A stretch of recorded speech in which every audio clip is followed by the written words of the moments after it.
ना देख मुड़कर ए मुसाफिर, बिछड़ी यादों का फिर कायल हो जाएगा। आज मुश्किल से बदला है रुख हवाओं का, फिर खफा हो जाएगा। छेड़ कर टूटे सुरों को ना सोच, गायकी में यूं खो जाएगा।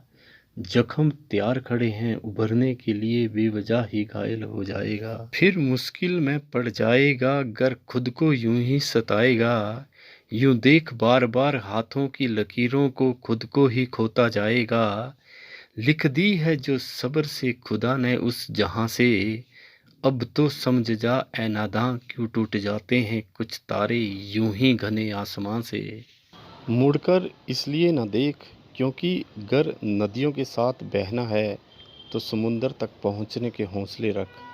क्योंकि दोनों की अगर ट्यूनिंग बिछड़ गई तो नदी का सूख जाना निश्चित है। पीछे देखना मतलब तुम उस नदी के साथ बेवफाई कर रहे हो जिसने तुम्हें समुंदर तक ले जाने का वादा किया है, और तुम पास्ट में खोए हो। पास्ट में देखते रहना, भूतकाल में ही देखते रहना उस प्रेत के समान है जो बार बार तुम्हें अंधेरे की ओर खींचता जा रहा है। वर्तमान में जीना ही मात्र एक रास्ता है जो तुम्हें इस अंधेरे के खिलाफ चुनौती देगा और ज़िंदगी को सुहानी राह की तरफ ले जाएगा। ज़िंदगी जिंदा दिखने लगेगी। तुम्हें दूसरे कभी ज़िंदगी नहीं दे सकते, इस भ्रम से बाहर निकलो। तुम खुद ही खुद को बेहतरीन ज़िंदगी दे सकते हो।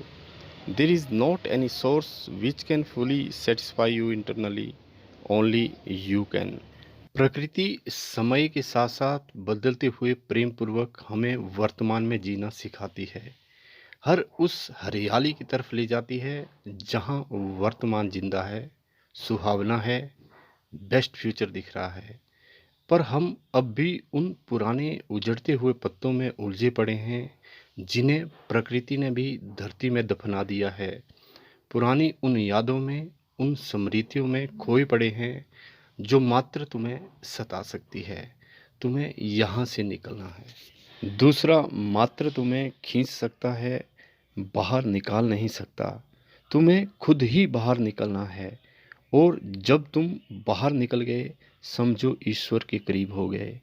यहाँ पर थोड़ी देर अपने साथ रुको और सोचो ईश्वर कितनी दूर है तुमसे। कहीं ऐसा तो नहीं तुम्हारे ही अंदर है, कहीं ऐसा तो नहीं तुम वही हो जिसकी तुम्हें तलाश है। गहराई से सोचो और ज़िंदगी का आनंद लो।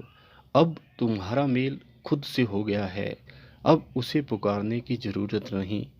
क्यों बार बार उसे सताते हो? क्यों बार बार अपने को ही पुकारते हो? हमें ये सब तब समझ में आता है जब हम ज़िंदगी के अंतिम पड़ाव में होते हैं। वो इसलिए नहीं मिलता क्योंकि तुम किसी और को नहीं बल्कि खुद को ही ढूंढ रहे हो, खुद ही खुद से दूर हो।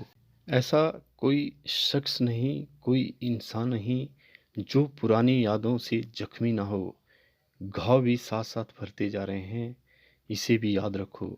और ये वर्तमान ही कर रहा है, यही तुम्हारा अपना है जिसे तुम गोद में लेकर तो चल रहे हो, पर निगाहें किसी और पर टिकी है। अब भी भूतकाल में फंसे पड़े हो। यही चिंता का कारण है जिसका सीधा रास्ता डिप्रेशन की तरफ जाता है। Thank you. Please subscribe my channel.